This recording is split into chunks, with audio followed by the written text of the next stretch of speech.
I'd like to spend a few minutes talking with you on the subject of the law as a paradigm. Covenant theologians, Reformed men, lawmen, remind us that Paul quoted the Ten Commandments when writing to believers. Some of them say that Paul frequently quoted the Ten Commandments when writing to believers. Well, that manifestly is false. Paul quoted the Ten Commandments on 3 separate occasions, but only 3 in all his writings in the New Testament. Romans chapter 13, Galatians chapter 5, and Ephesians chapter 6. But if you look at those 3 occasions, never once did he say that believers are under the Ten Commandments as the perfect rule. Never once did he lay any of those commandments on the believer as a binding rule. Never once did he place believers under the old covenant. Yes, he quoted the Ten Commandments on 3 separate occasions. But each time, you can check it for yourself, he used those commandments as a paradigm. And what do I mean? A model, an example, an illustration, a typical illustration, driving home the point he is making. Never once, though, did he say that believers are under the law. Now, why do covenant theologians remind us that Paul quoted the Ten Commandments? Because they extrapolate from that and say that Paul is thereby making the moral law the rule for believers. Now, the moral law is a figment of the Reformed imagination. It's not a scriptural principle at all.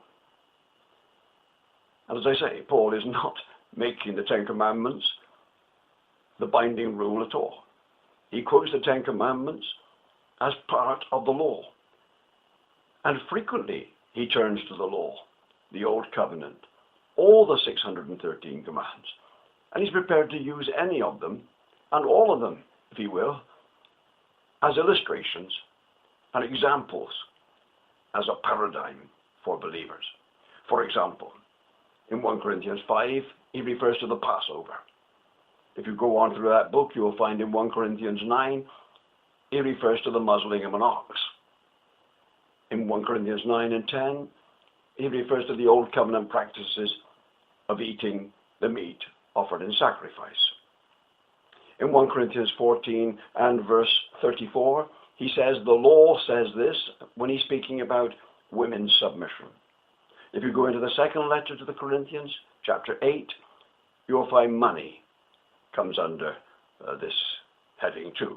He quotes the law in regard to that.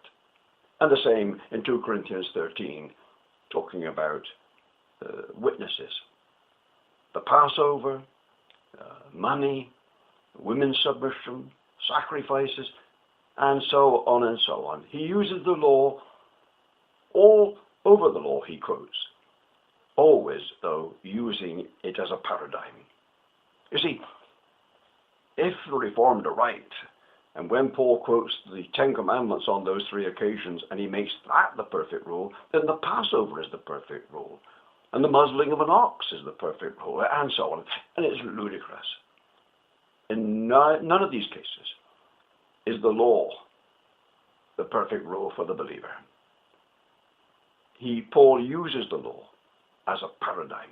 Indeed, he goes outside the law. He's prepared to talk about nature, history, pagan writings, poetry, superstitious practices, common sense, anything and everything to make his point. He'll make his point even talking about thieves breaking in. All he is doing is taking every example he can, including the law, and he is using every example he can to make his point in the gospel. But he's not making the law or superstitious writings or any such thing the perfect rule for the believer. The law is a paradigm. It is not the believer's perfect rule. New Covenant theology reads Paul, and we interpret Paul as he meant us to read him and interpret him. He clearly takes these commandments and laws and principles and practices, and he uses them as paradigms, and we'll do the same. But that is not to say that we're under the law as a binding rule. You see, covenant theologians like to say that they're taking it as a perfect rule, but they warp and twist it. They divide the law up into three, throw away the vast majority in those two parts, ceremonial and judicial. They suck out all the curses and condemnations of the law. They warp and twist the seventh day into the first day of the week as they will, and so on. And in all these ways, they are dabbling with the law, warping the law, twisting the law, and yet still trying to maintain the law as the perfect rule. There's no such thing. It's part of Scripture, and as part of Scripture, though it's old, obsolete, and redundant, completed and perfected by Christ, nevertheless, it still plays the part of a paradigm for believers.